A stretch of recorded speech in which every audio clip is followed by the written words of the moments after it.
Ja by som chcel teraz poprosiť Viktora, aby prišiel sem. A Viktor už je viac rokov kresťan, ale pred 2 rokmi začal tiež vo svojom živote, si dal nejaké pravidlá a zobral svoj život s Bohom vážne.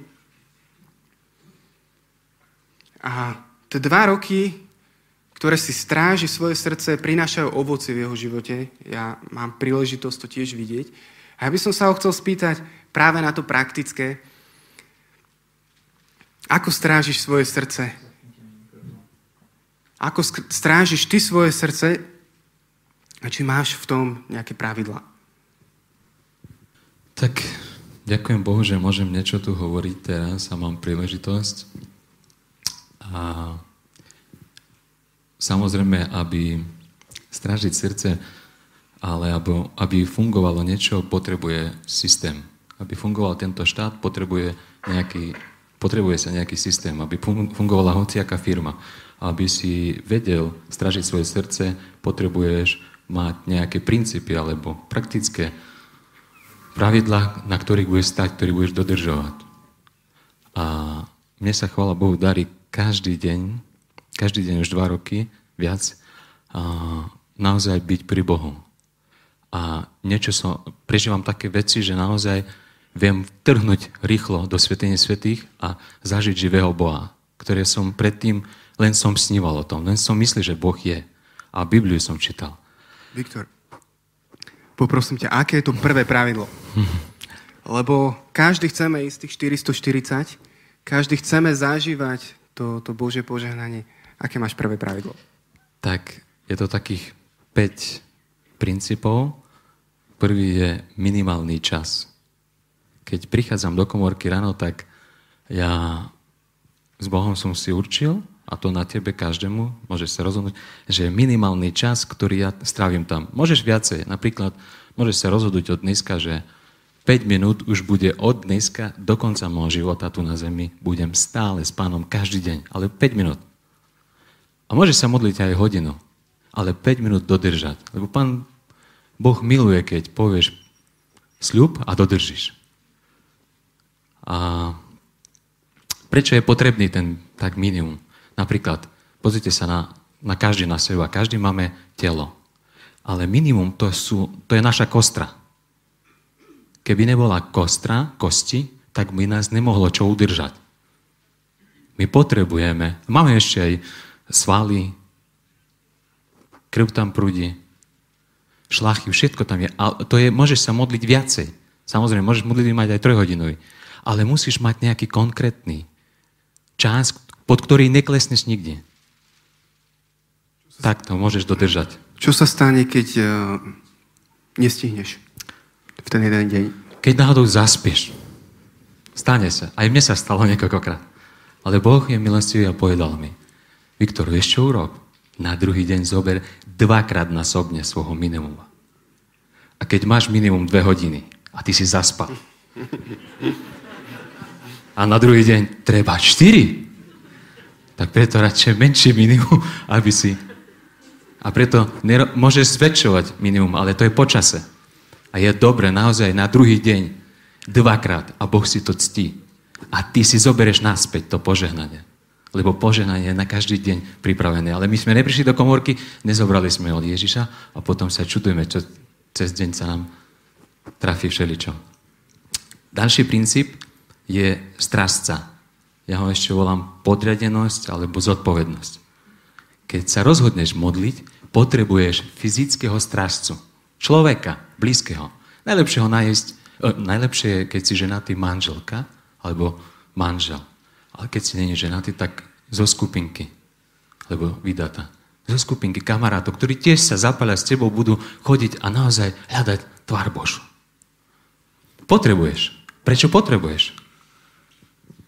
V 2. Mojžišovi 17, 9-12 je napísané, že Mojžiš stál na hore a modlil sa ku Bohu. Spolu s ním bol Húr a Áron. A dole Jozua bojoval. A pokiaľ Mojžiš držal ruku hore, dovtedy Jozua vyhrával nad protivníkmi, nad Abimelechom. Ale čím klesala jeho ruka dole,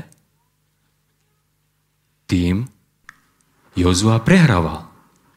A čo urobili Hur a Árón? Chytili mu ruky, pritlačili kameň, on sa posadol, chytili mu ruky a držali mu ruky. Pozrite sa, každý z nás máme limit fyzických, duchovných aj duševných síl. Ja môžem možno zdvihnúť činkvu 50 kg, on možno vie 100 kg zdvihnúť. Každý z nás má limit. Ale keď on mne pomôže, spolu dokážeme oveľa viac. Čo myslíte si, on 100 a ja 50. Koľko dokážeme? Ne 150. Jeden premôže 1000, dvaja 10 000. Keď ste dvaja, keď ti niekto pomôže v tej rannej tvojej modlitbe, niekto ťa pomôže zobudiť, niekto ti pomôže pozbudiť ťa. Proste ono zväčšuje sa. Šance lepšie byť s Pánom, pri Pánom. Potrebuješ pomoc. Fyzickú, normálne. Moja manželka mňa tak budí ráno. Viete, po 2 rokoch ty už nevšímaš, že budík vôbec tam brnčí. Alebo ja už to nepočujem. A ona chytí ma poriadne a tak ma podrží, Viktor, vstávaj!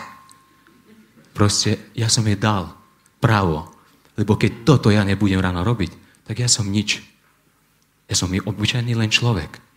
Ja potrebujem prísť pred Boha. Lebo toto je najdôležitejšie. Ďalšia je cieľ. Ďalší princíp je cieľ.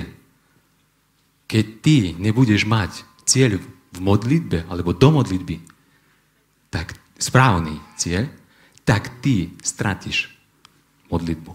Ty prestaneš sa modliť. Mnohí ľudia počuli mňa a už hovorím o tom na skupinkách. Ako nestretnem, sa rozprávam len o tom. Lebo čím je plné tvoje srdce, to hovoria ústa. A mnohí vyskúšali to. Videli, že Viktor sa modlí, pozri sa, má slovo poznanie, má slovo zjavenie, má sen, modlí sa, naozaj Boh divie zázraky robí. A ja to chcem. 2 mesiace sa modlí, 3 mesiace sa modlí, 4. Pýtam sa potom, jak, bratu, čo? Vieš čo, to nefunguje u mňa. To len u teba to funguje. To si asi ty pomázaný na to. A hovorím, a teraz porozprávam, jak to funguje. Čo to? Jak to? Povieš mi prakticky, jak čo robíš. A potom zistujem, že on sa zapálil cieľov. Že aj on to chce, jak Viktor. On chce pomazanie mať, on chce všetko. Ale on neprišiel tam, aby poznal Boha. Mne mu Boh není potrebný. On len chce to, čo u Boha je. A sám Boh, choď na bok. A toto ja, keď som sa začínal modliť, Boh mňa viedol a hovorí, Viktor, neprichádzaj kvôli niečomu, čo je moje, ale prichádzaj kvôli mne. I naozaj Boh začal otvárať srdce. Ja spoznávam jeho samotného, ako bytosť, ako živú bytosť, ako človeka. A vtedy moja cieľ bola taká zrozumiteľná. I teraz ja pripomínam si ráno, hovorím, Bože, ja som na to prišiel, aby som ťa poznal a budoval vzťah s tebou. Nič od teba nechcem, Pane. Ale iba toto. Jediná moja prosba v komórke, za čo ja prosím toto. Ináč nič. To len prosím, aby som mal s ním vzťah a jeho by som poznal, jeho srdce, jeho povahu. 4. princíp je miesto. Potrebuješ si učiť miesto. Matúša 6.6 je napísané, že vojdi do svojej komórky. Komórka to je miestnosť. Špeciálna miestnosť, si musíš určiť. Ja viem, že niektorí máte domov veľa izb, tak si môžeš určiť. A ja mám takto, vďaka Bohu. Ale sú ľudia, ktorí majú malé deti, majú jednoizbový byt. Sa potrebujú dopredu dohodnúť s manželom, s manželkou, ako to bude fungovať. Aby ma nikto tam neprerušil. Aby som naozaj mal taký dobrý vzťah s Bohom, taký úprimný, čistý. Proste by som sa vedel preraziť. Sústredeno na Neho. Potrebujeme nájsť miesto, konkrétne. Potrebuješ to. A 5. princíp je čas. Čas, presný čas modlitby. Kedy prichádzaš na čas presne. Počul som ľudí, ktorí hovoria, že vieš čo, ja nemám čas. Ako kedy, keď sa zobudím, proste ja ráno mám čas, idem do roboty o 8, tak ako kedy. Niekedy 5:15, niekedy 3:45, ako kedy. A ja som si všimol takúto vec, že Božie slovo hovorí, všetkému je svoj čas. To je modlitba, má mať konkrétny čas. Predstav si, aby si ty chodil do roboty, niekedy 7:15, niekedy o 5:30. Čo by ti povedal šéf? Keď som ťa potreboval, ty si tam nebol. Potrebujeme presný, konkrétny čas. Pán Boh ľubí konkrétnosť. Aby sme boli my konkrétni. A najlepšie je ráno. Prečo ráno? Biblia hovorí o tom. Všade. Skoro každý prorok o tom hovorí, že ráno. Manna padala ráno. Mojžiš, keď mu Pán povedal, že príď na horu, pripravený kedy? Ráno. Proste Ježiš chodil. David hovorí v žalmoch niekoľkokrát, že za svitania som ťa hľadal. Ešte slnko nevychádzalo, ja už som tam bol. Proste ráno. Ráno je najlepšie. Samozrejme, že nemusíte teraz začínať o 3:00. Nikto z vás neprosí. Keď budeš mať 5 minút, tak začni, ja neviem, jak ti vychádza, pol hodinku pred tým, jak pôjdeš do roboty. A ešte jedna praktická na záver. By som povedal, že modlitbu, stretnutie s Bohom treba rozdeliť na 2 polovičky. V jednej polovičky ty rozprávaš, to potrebuje sa, aby bol dialog. Ne monolog. Polovičku ty rozprávaš a polovičku ty počúvaš Boha. Ako to je v praxi? Aký prax má byť to? Ty rozprávaš svojim hlasom. Ty prichádzaš i rozprávaš sa s Bohom. A potom otváráš Božie slovo. Ono sa volá Božie slovo. Božie.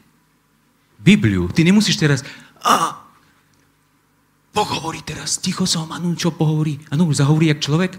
Nemusíš tak čakať. Nemusíš. Otvoríš Bibliu. Ale po čase, 2-3 rokov, ty už neotvoríš Bibliu a budeš počúvnuť Boha. Že nemusíš otvárať Bibliu a budeš počúvnuť hodinu, 2, 3. Ale to je po čase, to je prax s Bohom. Ale na začiatku rob takto. A vždy tak začínaj. To ťa Boh bude viesť, len on to ovláda ten spôsob, kedy ku tebe tak prehovorí, že budeš aj 2-3 hodiny počúvať bez Biblii. Ale ty potrebuješ najprv každý deň Bibliu.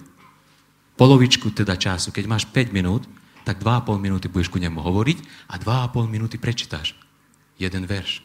A spýtaj sa, čo mne hovoríš, Bože? Ale môžeš viacej. Ale začnite z maličkého. Lebo mnohí ľudia povedajú si, ja som kresťan 20 rokov, tak ja si dám hodinu. A potom sa opýtam, jak sa modlíš? A už dávno nemodli sa. Pretože taký veľký kresťan nie o toto ide. Daj si radšej menej. Modli sa viacej, môžeš aj 3 hodiny modliť sa. Ale skúšaj to, vyskúšaj to dobu, rokom, celý. Prídu rôzne situácie do tvojho, či budeš vedieť to dodržať. Ďakujem. Dobre, ďakujem, Viktor, ďaká Bohu.